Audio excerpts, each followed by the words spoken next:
ആ പാത്രം കൊണ്ട് മാറ്റി വെച്ചേ.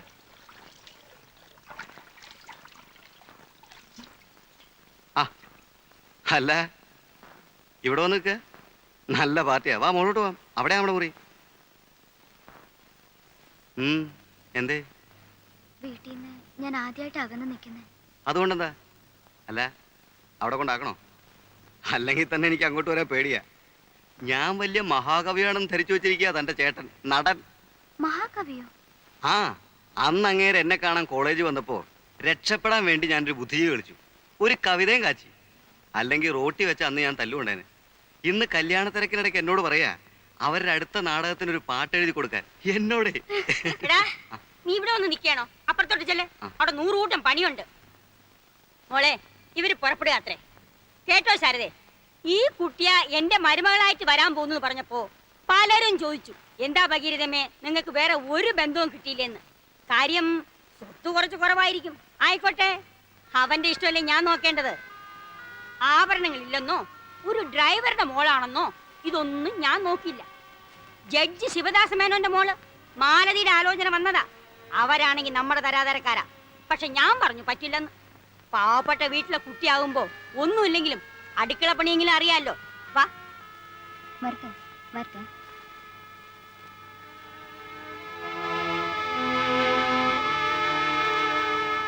എഴുതിയോ? വല്ലേക്കാടൻ കുട്ടപ്പൻ 1 2 3 30 രൂപ.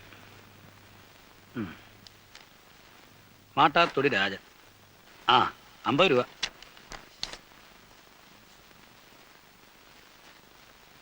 കുന്നുംപുറത്ത് കൃഷ്ണൻകുട്ടി 25 രൂപ. കുന്നുംപുറത്തുകാർ 25 രൂപയെ തന്നുള്ളൂ. അവന്റെ പെങ്ങളുടെ കല്യാണത്തിന് നമ്മൾ 25 കൊടുത്തുള്ളൂ എന്ന് പറഞ്ഞാൽ അവരുടെ കല്യാണത്തിനോട് ഗോവു മാത്രമേ പോയുള്ളൂ. ഇത് കുന്നുംപുറത്ത് 3 പേരെ വന്ന് മിഷ്ടാനം ഉണ്ടേച്ചു പോയത്. കല്യാണ തിരക്കിനിടയ്ക്ക് നീ അത് നോക്കിയോ? നോക്കാതെ പറ്റില്ല അച്ഛാ. വിഷു ഹാപ്പി മാരീഡ് ലൈഫ് എന്നൊരു ആശംസ കാഴ്ചയാലൊന്നും കല്യാണത്തിന് നടക്കുകയില്ല. ഓണം കൊണ്ട് കാര്യമായി. എനിക്ക് ഉറക്കം വരുന്നു. അവൻ പോയി കിടന്ന് ഉറങ്ങിട്ടാ ഉണ്ണി. പ്രേമ നീ പോ. എന്ന് പറഞ്ഞാൽ അങ്ങനെ അവന് കണക്കറിയണ്ടേ? എനിക്കൊന്നും അറിയണ്ട. എടാ ഗോപു, നീ ഇരുന്ന് എഴുത്. വേണ്ട, ഞാൻ എഴുതാം. നീ വരുന്ന് പഠിക്കടാ. വേണ്ട, ആരും സഹായിക്കണ്ട, ഞാൻ തന്നെ എഴുതിക്കോളാം. വീട്ടിലായാലും ബാങ്കിലായാലും കണക്കെടുത്ത് നമ്മൾ അവിടെ ഇരിക്കാൻ ഒന്നുമില്ലേ?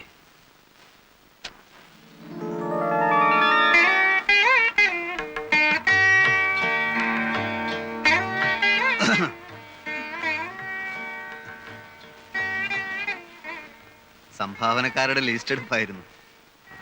പണത്തിന്റെ കണക്ക് തലേ കയറിയ മനുഷ്യന്റെ വിവേകം നശിക്കും. ഉണ്ണിയേട്ടന്റെ കണ്ണില് ലോകം മൊത്തം ഒരു ബാങ്കാ, വേൾഡ് ബാങ്ക്. വല്ല നാടകത്തിലോ മറ്റോ ആയിരുന്നെങ്കിൽ ഇതുപോലൊരു രംഗത്ത് എടോ നിഷ്ഠുര കാപാലിക, ഇന്നെന്റെ ആദ്യ രാത്രിയാണ്, തന്റെ പണക്കണക്ക് പോയി തൊലയട്ടെ എന്നൊരു ഡയലോഗ് കാച്ചാമായിരുന്നു. പഴങ്ങളുടെ തട്ടവിടെ, ആപ്പിളും ഓറഞ്ചും ഒക്കെ അങ്ങനെയാണല്ലോ രീതി. പിന്നെ ഒരു ഗ്ലാസ് പാല്. സിനിമയിലൊക്കെ ആദ്യ രാത്രി തുടങ്ങി കണ്ടിട്ടുള്ളത് ഇതൊക്കെ നല്ലോണം ഭക്ഷിച്ചോണ്ടാ. പാലുണ്ടായിരുന്നു, തണുത്തു തുടങ്ങിയപ്പോ ഞാൻ കുടിച്ചു. ഓ, അപ്പൊ ദൈവത്തിനുള്ളത് പൂജാരി വിഴുങ്ങി. കുഴപ്പമില്ല, തൽക്കാലം ഈ ദൈവം ശപിക്കുന്നില്ല. മാത്രമല്ല വരം വല്ലവും വേണേ ചോദിക്കുകയും ആവാം. ഒടുവിൽ പറഞ്ഞത് കാര്യമായിട്ടാ. ഇഷ്ടാനിഷ്ടങ്ങളൊക്കെ ഇന്ദുവിന് തുറന്നു പറയാം. എന്നാ പറയട്ടെ? തീർച്ചയായും. നാടകത്തിൽ അഭിനയിക്കുന്ന എനിക്ക് ഇഷ്ടമല്ല. ഞാനോ?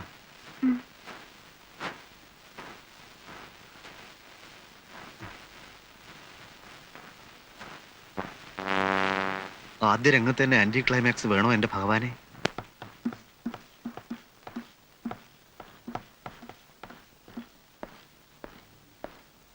അമ്മേ, ഞങ്ങളൊരു സിനിമയ്ക്ക് പോവാ. സിനിമയ്ക്കോ? എന്താ ആഴ്ച? ഞായറാഴ്ച. എടാ, ഞായറാഴ്ച ആരെങ്കിലും സിനിമയ്ക്ക് പോവോ? ഞായറാഴ്ച സിനിമയ്ക്ക് മുടക്കൊന്നുമില്ലല്ലോ. അതല്ല മോളെ, ഭയങ്കര തിരക്കായിരിക്കും. ആ തിരക്കിനിടയിൽ ക്യൂ നിൽക്കാനും ടിക്കറ്റ് എടുക്കാനും എന്റെ മരുമകള് ബുദ്ധിമുട്ടുന്നത് എനിക്ക് സഹിക്കില്ല. നിങ്ങൾ നാളെ പോയിക്കോ, വേണമെങ്കിൽ അമ്മയും വരാം. എന്നാ പിന്നെ നമുക്ക് നാളെ പോവാം. നാളെ ഉച്ച കഴിഞ്ഞ് മാറ്റിക്ക് 3 ടിക്കറ്റ് ബുക്ക് ചെയ്യും. ചെല്. ജ്ഞാനത്തിൽ ആയവർ തൻ ഗുണത്തിൽ മറഞ്ഞ ഈ ശക്തിയെ അങ്ങ് കണ്ടാൽ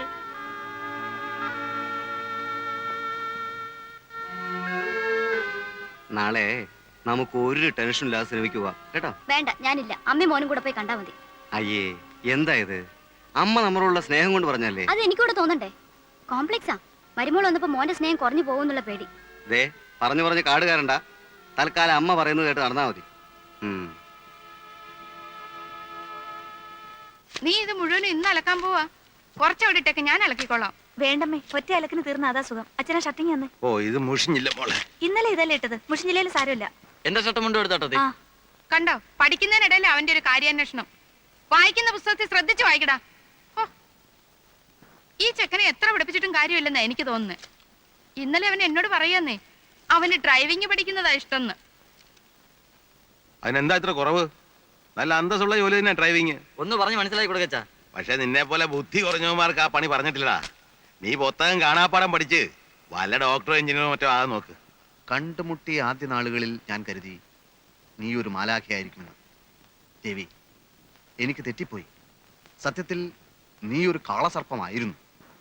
കണ്ടുമുട്ടിയ ആദ്യ നാളുകളിൽ ചേച്ചി പറഞ്ഞത് കേട്ടോ, നമ്മളോട് പുറത്തൊക്കെ ഒന്ന് പോയി വരാൻ. വല്ല സിനിമയ്ക്കോ മറ്റോ. അതൊന്നും വേണ്ട. കണ്ടുമുട്ടിയ ആദ്യ നാളുകളിൽ ഞാൻ എന്തേ? കരുതി അത് ഇവിടെ ഇപ്പോ നല്ല സിനിമയൊന്നും ഓടുന്നില്ല. നല്ലതോ ചീത്തയൊന്നും കണ്ടാലല്ലേ പറയാൻ പറ്റൂ. ഇപ്പോ ഇവിടെ ഓടിക്കൊണ്ടിരിക്കുന്ന പടങ്ങളുടെ അഭിപ്രായം അറിഞ്ഞുകൊണ്ട് പറഞ്ഞാ ഞാൻ കണ്ടുമുട്ടിയ ആദ്യ. എനിക്ക് ചീത്ത പടം കണ്ടാ മതി. അങ്ങനെ ഇപ്പൊ കാണണ്ട. കൂടെ കൊണ്ടുപോകാൻ ഇഷ്ടമല്ലെന്ന് പറഞ്ഞാ മതി. അതല്ല, സത്യം പറയാലോ, നമ്മൾ ഒന്നിച്ച് പകൽ വെളിച്ചത്തിൽ നടന്നാല് അതെന്റെ ഇമേജിന് സ്വല്പം മോശമാണ്. എന്ന് വെച്ചാൽ എന്റെ ലേഡീസ് ഓഡിയൻസ് അപ്സെറ്റ് ആവും. മോഹൻലാൽ പെണ്ണ് കെട്ടാൻ പോകുന്ന വിവരം അറിഞ്ഞ് അയാളുടെ എത്ര ലേഡീസ് ഫാൻസാ നിരാശപ്പെടുന്നതെന്ന് അറിയുമോ നിനക്ക്? കെട്ടാത്ത നടന്മാരെയാ ലേഡീസിന് ഇഷ്ടം. ലേഡീസിന് മാത്രമല്ല, എല്ലാവർക്കും. പിന്നെന്തിനാ കിട്ടിയത്? അല്ലെങ്കിൽ നിങ്ങൾ മോഹൻലാലും മമ്മൂട്ടി ഒന്നല്ലല്ലോ. ഇപ്പോഴല്ല, നാളെ ചിലപ്പോ ആയിക്കൂടൊന്നില്ലല്ലോ. വടകരയില് ഞങ്ങളുടെ നാടകം കാണാൻ വന്ന സിനിമാ പ്രൊഡ്യൂസർ എന്നെ കനത്ത രീതിയിലൊന്ന് നോട്ടോട്ടിരിക്കുകയാണ്. തമാശയല്ല, ഒരു മഹാൻ പറഞ്ഞത് എന്താണെന്നറിയോ? ഒരു യഥാർത്ഥ കലാകാരന്റെ അമ്മ അവരുടെ 70-ാം വയസ്സിലും ചെരുപ്പില്ലാതെ നടക്കും. അവന്റെ ഭാര്യ പട്ടിണി കിടന്ന് നരകിക്കും.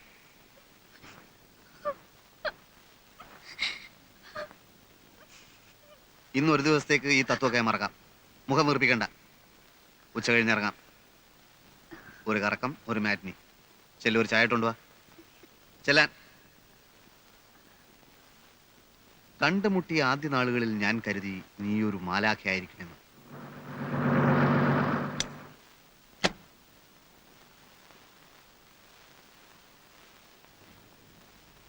ആവൂ, ഞങ്ങൾ സംശയിച്ചിരിക്കായിരുന്നു.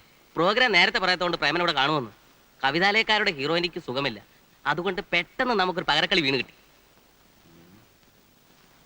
നമുക്ക് പോയിക്കളെ. ആ ഇന്ന് വേണ്ടെന്ന് പറയുന്നേ.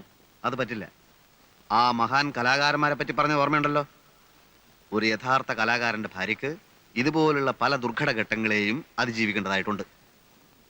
പരീക്ഷണമാണ് കുട്ടി, പരീക്ഷണമാണ്.